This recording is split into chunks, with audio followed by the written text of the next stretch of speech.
Hi guys, welcome to Science Workshop. This is Kusum here. In this video we will see about Pecten.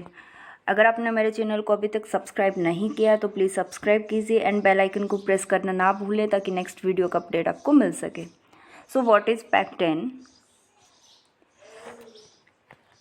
In the eye of bird, a comb-like structure is present. It is called Pecten.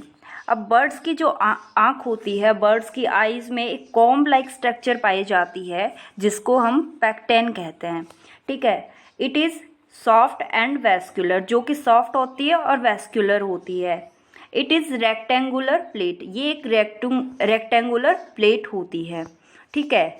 तो birds की जो आई है उसके अंदर एक comb like structure present होती है जिसको पैक्टेन कहा जाता है, जो कि सॉफ्ट होती है और वैस्कुलर होती है और रेक्टेंगुलर प्लेट होती है. ठीक है. Thanks for watching this video. अगर आपको वीडियो अच्छा लगे तो प्लीज़ लाइक कीजिए, शेयर कीजिए एंड सब्सक्राइब कीजिए.